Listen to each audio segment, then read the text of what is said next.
Lu ambil jurusan apa di sini? Gue ambil Ilkom di sini. Kalau lo ambil apa? Wih, kebetulan sama dong kita.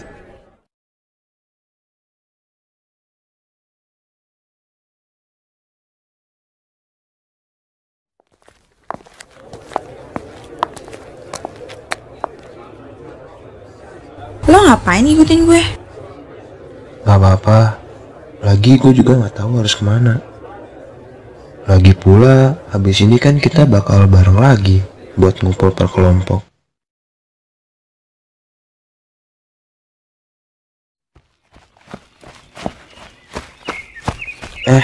Pelan-pelan dong jalannya. Siapa lo nyuruh-nyuruh gue? Lo nya aja gak ada kerjaan pakai ngikutin gue segala. Jadi cewek, jangan suka marah-marah terus. Nanti cepet tua. Lo gak penasaran siapa nama gue? Gak sama sekali. Oke, kenalin.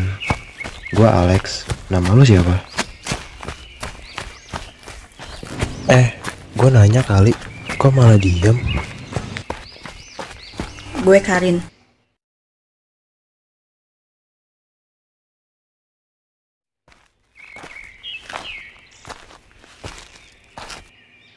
Ngapain lo ikutin gue lagi?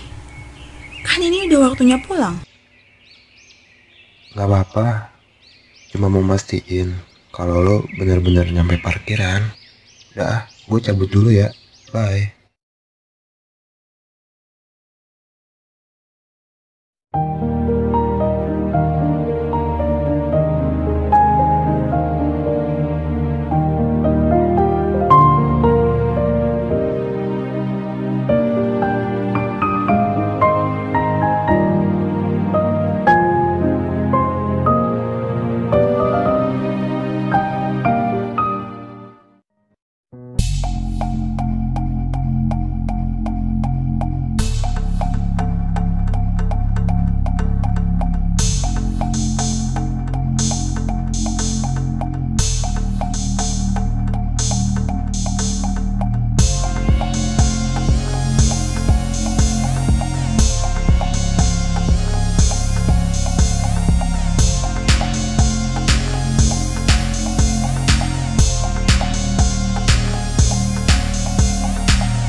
Udah, pulang aja sama gue ayo.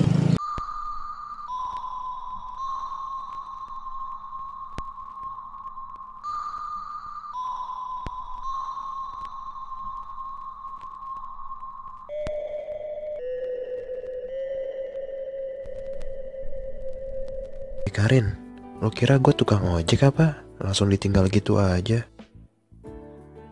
Berisik. Ya udah cepet masuk. Ini pada kemana, Rin? Lo sendiri doang di rumah segede gini? Gak usah banyak tanya jadi orang.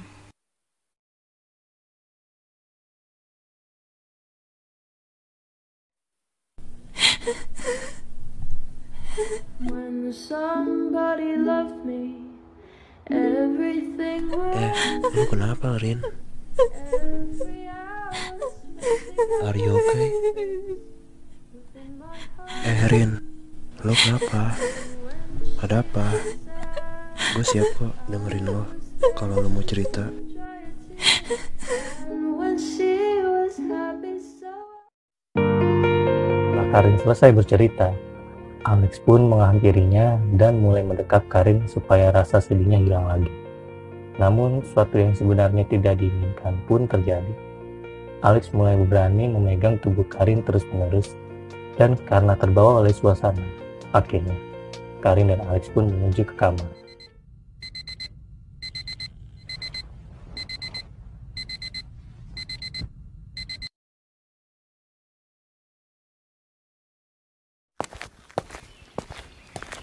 Rin, lo kenapa?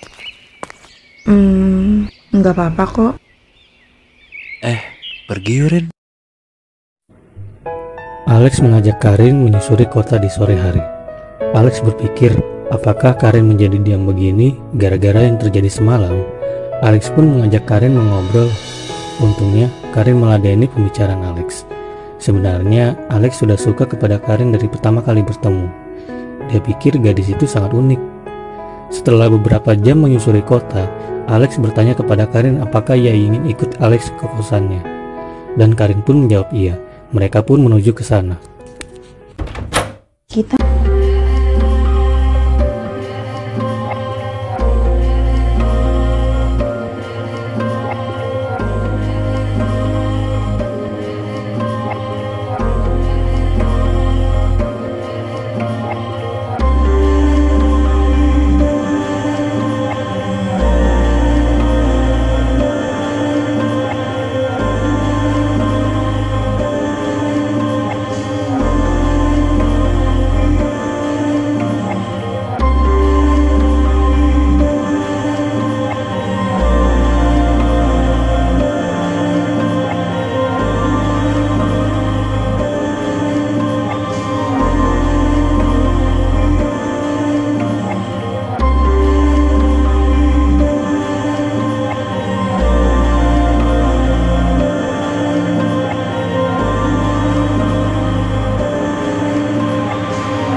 meninggalkan Karin. Setelah mengalami semuanya, Karin memulai kuliahnya lagi dan berusaha untuk bangkit sendiri. Walaupun ia belum pulih sepenuhnya, banyak yang harus dikejar oleh Karin untuk masa depan yang lebih baik. Karin baru saja selesai melakukan kegiatan-kegiatan yang positif demi menghilangkan rasa candunya. Tiba-tiba ada seseorang datang menghampirinya, dan ternyata orang itu adalah Alex. Karin pun terkejut dan tidak ingin menemui Alex untuk saat ini. Dia masih tidak bisa melupakan betapa jahatnya Alex meninggalkan dirinya.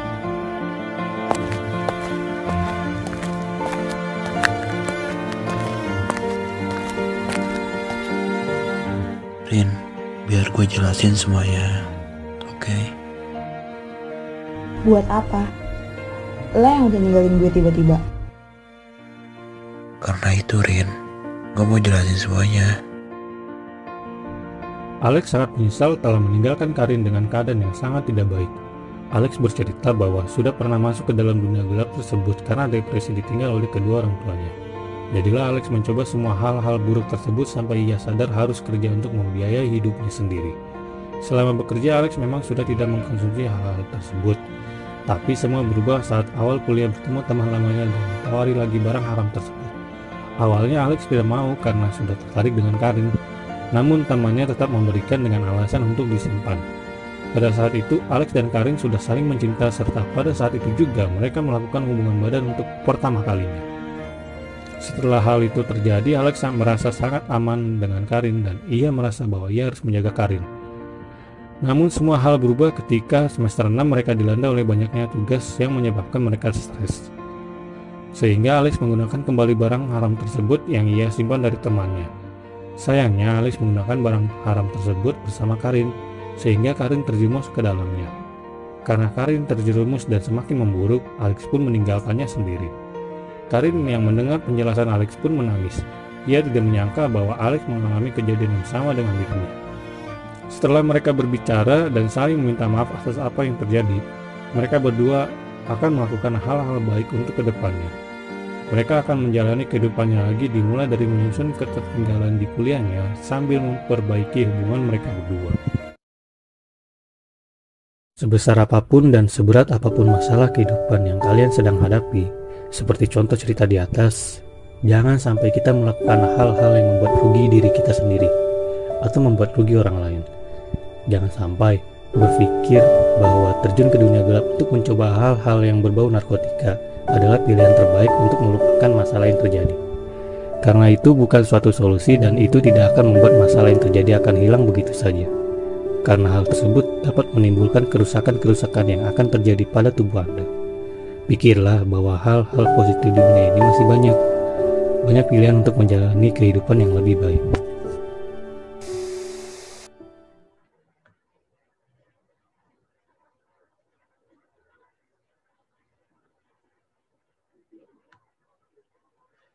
Assalamualaikum warahmatullahi wabarakatuh. Kami dari kelompok 3 akan membahas tentang situasi pergaulan dengan mata kuliah pedagogik yang diampu oleh Bunda Dr. Anda A.A. Saraswati MPD dan Bapak Acep Roni Hamdani MPD.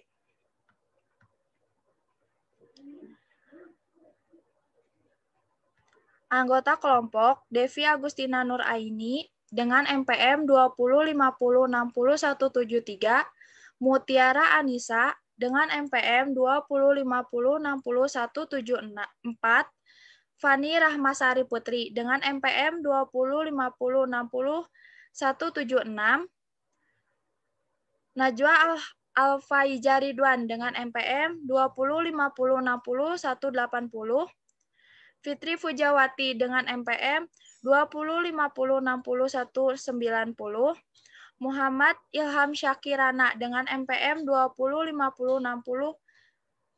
205060-209, Marisa Darajati dengan MPM 205060-210, Jahra Aiko Fauzia Johari dengan MPM 205060-213. Materi yang kita bahas, yang pertama situasi pergaulan dan situasi pendidikan. Yang kedua, situasi pergaulan. Dan yang terakhir, mengapa situasi pergaulan bisa terjadi. Yang pertama, situasi pergaulan dan situasi pendidikan.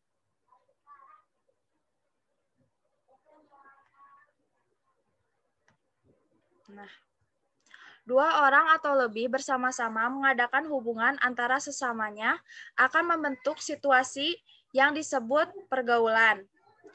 Kalau yang berhubungan tersebut antara orang dewasa dengan anak yang belum dewasa, bisa terjadi dua situasi. Yang pertama bisa terjadi pergaulan biasa, selanjutnya disebut situasi pergaulan.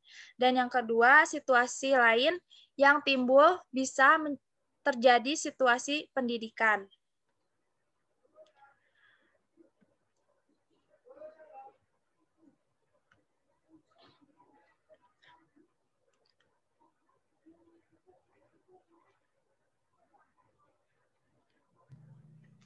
Materi yang selanjutnya yaitu situasi pergaulan.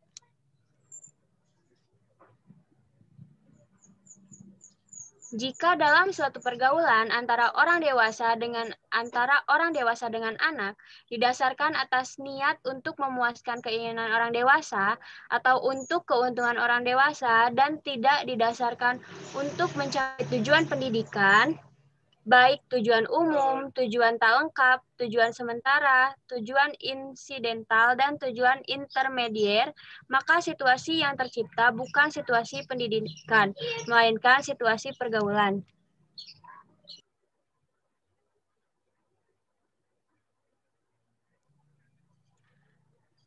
Maka, dalam situasi pergaulan, anak memperoleh kesempatan untuk menjadi dirinya. Dalam diri setiap anak ada hasrat untuk menjadi dirinya sendiri. Setiap anak dilahirkan dengan memiliki suatu bentuk prinsip pribadi sendiri. Tidak ada dua orang anak yang identik atau sama sebangun di dunia ini. Dalam situasi pergaulan, anak memperoleh kesempatan untuk mengekspresikan apa yang dihayatinya. Anak dapat mengungkapkan bertingkah laku seperti yang ia inginkan. Anak juga dapat mengembangkan bentuk kepribadiannya sendiri.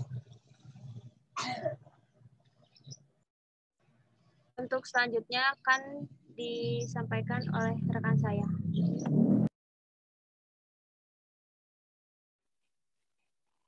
Baik, materi selanjutnya akan dilanjutkan oleh saya.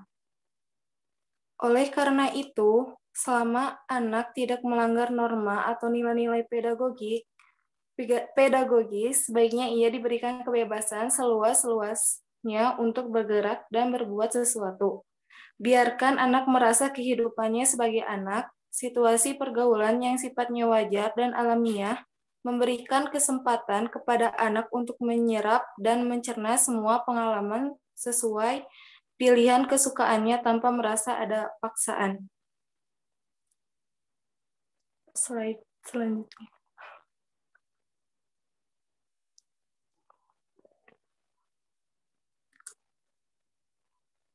Apabila sikap, ucap, dan perbuatan yang diserap dan dicerna anak adalah sikap, ucap, dan perbuatan yang baik sesuai dengan norma-norma susila, maka akibatnya perkembangan anak akan baik.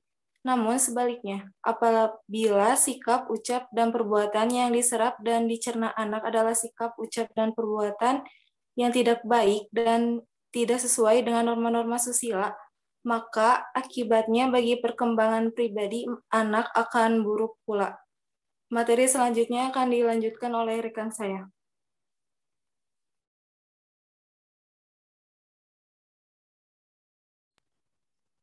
Baik, selanjutnya mengenai mengapa situasi pergaulan bisa terjadi. Situasi pergaulan akan terjadi apabila ada rasa saling mempercayai antara dua orang atau lebih yang berada dalam satu tempat yang sama. Mempercayai orang lain pada hakikatnya mempertaruhkan diri sendiri. Jadi, untuk mempercayai orang lain dibutuhkan suatu keberanian. Kepercayaan merupakan syarat terjadinya situasi pergaulan, artinya situasi pergaulan tidak akan terjadi apabila tidak ada kepercayaan. Anak dan orang dewasa akan membentuk situasi pergaulan apabila di antara keduanya saling mempercayai. Baik, selanjutnya akan dijelaskan oleh rekan saya. Yang selanjutnya, anak harus menaruh kepercayaan bahwa orang dewasa yang dihadapinya tidak akan menjerumuskan dan merugikan dirinya. Anak harus percaya bahwa orang dewasa yang dihadapinya merupakan teman atau partner, pergaulan yang menguntungkan dan dapat memenuhi kebutuhan perkembangan hidupnya secara fisik dan psikologis. Anak harus dapat menaruh perhatian bahwa ia akan dapat mengambil banyak manfaat dengan membuka hubungan dengan orang dewasa yang dihadapinya. Untuk materi selanjutnya akan disampaikan oleh rekan saya. Baik, tadi kan mengapa situasi pergaulan bisa terjadi. Tadi kan anak itu harus memberikan kepercayaan kepada orang dewasa. Nah, sekarang sebalik ya. Orang dewasa pun harus memberikan kepercayaan kepada anak yang dihadapinya. Nah, orang dewasa percaya bahwa anak dapat berkembang atas kemampuannya sendiri. Jadi, orang dewasa itu nggak harus kayak menilai, wah, anak itu kemampuannya cuma segini, cuma segitu. Padahal nggak segitu juga kemampuannya. Pasti punya kemampuannya sendiri-sendiri, punya bakat-bakatnya sendiri. Nah, jadi orang dewasa di samping memberikan kepercayaan kepada anak, ia akan melindungi anak dalam situasi pergaulan yang diciptakan. Nah, dari banyaknya pergaulan, orang dewasa juga nggak mungkin akan membebaskan anak itu gaulnya terlalu luas, terlalu bebas. Jadi dibatasin agar bisa menjadi hal yang positif untuk kayak melindungi anaknya gitu. Nah, dengan demikian situasi pergaulan mengandung momen perlindungan sehingga anak akan merasa aman dalam situasi tersebut. Nah, jadi pergaulan yang positif akan menimbulkan rasa aman dalam situasi yang bagaimanapun juga. Nah, selanjutnya akan dilanjutkan oleh teman saya. Perlindungan tidak hanya menjaga keselamatan anak, melainkan juga memberikan kesempatan pada anak untuk mengembangkan potensi yang baik dan mencegah berkembangnya potensi yang tidak baik. Misalnya, anak yang terlihat melakukan perbuatan yang sesuai dengan kesopanan dan aturan-aturan yang berlaku, biarkanlah ia terus melakukan perbuatan tersebut. Tapi, bagi anak yang melakukan perbuatan yang tidak sesuai dengan tata kesopanan, segera ditegur dan diluruskan dengan mengubah situasi pergaulan dan situasi pendidikan.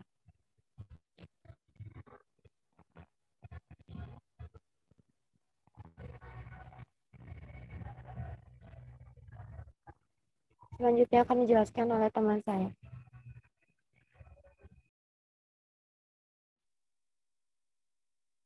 Ya, kesimpulannya adalah Anak dan orang dewasa akan membentuk situasi pergaulan apabila di antara keduanya saling mempercayai. Untuk dapat percaya pada orang yang lain atau mempercayai orang lain dengan siapa kita akan bergaul diperlukan keberanian. Anak harus percaya bahwa orang dewasa yang dihadapinya merupakan teman atau partner pergaulan yang menguntungkan dan dapat memenuhi kebutuhan perkembangan hidupnya secara psikis dan psikologis. Anak harus dapat menaruh perhatian bahwa ia akan dapat mengambil banyak manfaat dan membuka hubungan dengan orang dewasa yang dihadapinya. Orang dewasa di samping memberikan kepercayaan kepada anak, ia akan melindungi anak dalam situasi pergaulan yang diciptakannya. Sekian dari kelompok kami. Maaf bila ada kata kesalahan. Wabillahi taufiq wal hidayah. Wassalamualaikum warahmatullahi wabarakatuh.